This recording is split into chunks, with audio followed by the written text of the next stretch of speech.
Hi, I'm Scott Cobb, art director of Lost. We're currently on the set of exterior Othersville, also known as exterior suburbia, and this is where the others have been living on the island. This is where they sleep and they cook, and it's the housing compound left over from the Dharma Initiative.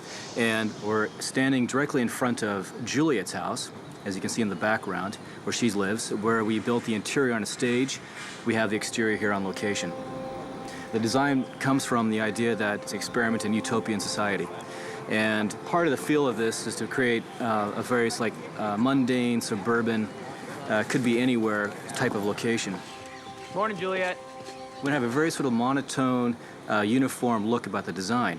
At the same time, however, we wanted to have a slightly more industrial, retro, and sort of a bit of a creepy feel because this is, in fact, the others. You can see in different places we have like a hammock, we have flowers and pots and so on, things that make it look lived in.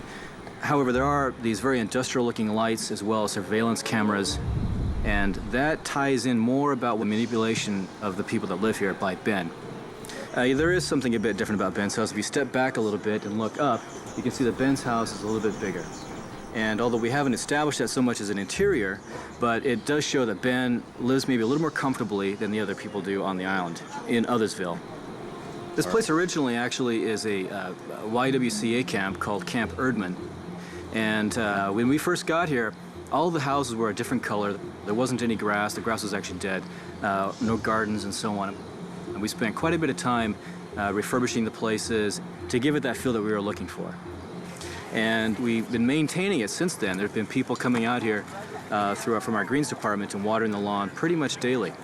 And so now what we have is a very sort of lush green and a place that looks like it's been lived in for many years. Besides the gardens and so on, all the miscellaneous set dressing, we've added little lights along the pathway, adding the porches, adding all the decks. We also added the picket fencing, we added the swing sets, and part of that too is to give an idea that perhaps there were children here at one point, but now they're unused and rusted and falling apart. That in itself also adds a little bit of creepiness to it, a sense of abandonment.